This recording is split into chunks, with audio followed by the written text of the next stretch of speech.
And welcome back again. Today we're going to be doing a drawing with a technical pen, the .3. This is an off-brand, it's not a name brand, but I want to give it a try and see what I can make with one of these. And as I noticed when I started drawing with it, that the pen seemed to catch on the paper quite a bit because of the small nib on it. And the paper I'm using is a cardstock paper. And I thought it would be smooth enough, but I guess not. So I got some of the glossy paper I have. It's really smooth. And I tried the pen on it and it worked perfectly fine. It didn't catch on the paper or nothing.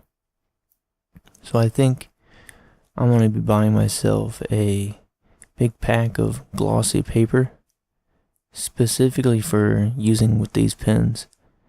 And I wanted to get the name brand ones. I wasn't sure if there's going to be that much of a difference between these and the name brand ones, because it was about 8 of them. Yeah, there's 8 of them in the set, and they came with ink, and it was only $40.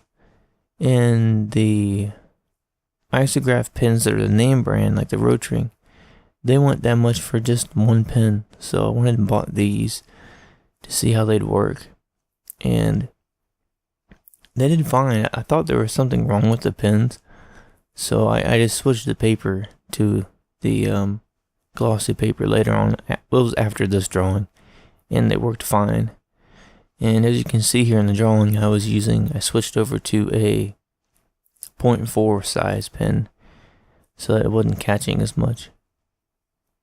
And I usually don't go this detailed on these smaller abstract drawings, but I went ahead and gave it a try, and because the size of the nib and the pen is so small, it allows me to make way more detail than I usually can, so it just ended up taking a lot longer. But I really enjoy how these pens work. I'm going to be using these a lot more in my drawings, and it may take a while, but it's well worth it, the look that I get with all the detail with this pen. And I think my favorite size to use for these pens is the smaller size, between the .1 to the .5. For me, anything larger than the .5 is just too big. Something of that size I could just use something like a fountain pen or a Sharpie or anything else like that. And if that big of a nib for the pen, you're going to be putting out so much ink, it's not going to give me the look that I'm wanting for the drawing. And as you can see here in this drawing, I am using the pen's ability to put on a lot of ink really quickly to do shading in areas that I normally couldn't do with other type of pens. And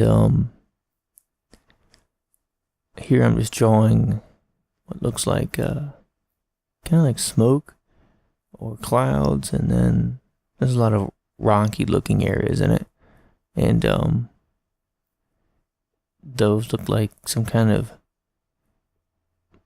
pillar or something that you would find in like a cave.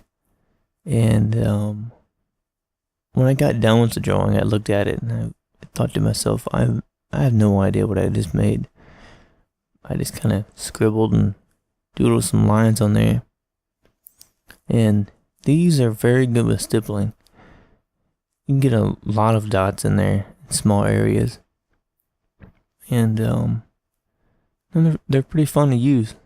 But they can be very pricey, especially if you're getting the name brand ones. And yeah, they're pretty good. Just putting dots all over the place. And at the moment I'm working on a drawing that's going to be for this animal rescue. And the drawing will come with the animal that people can buy that they're going to bid on.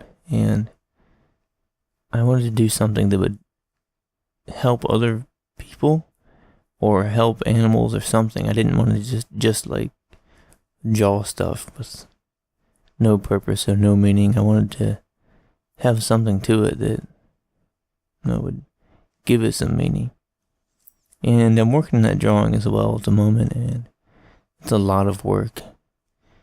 I'm doing a lot of dots. Like for stippling, I do about 5 to 10 dots per second. I'm just moving my hand really fast when I'm doing the stippling.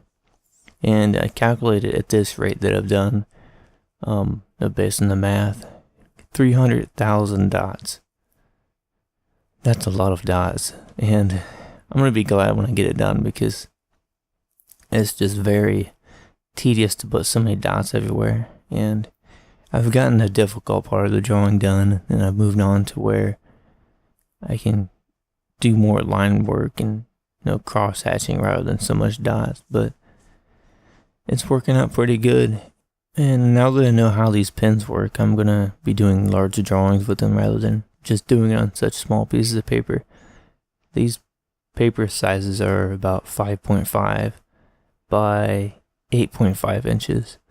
I just take the 8.5 by 11 cardstock paper, I cut them in half, and I just do my drawing on those. And I'm really excited to use these technical pens on larger pieces of glossy paper. I can add a lot of detail, do cross hatching and everything faster. And yeah, these are really enjoyable. I look forward to doing more of these.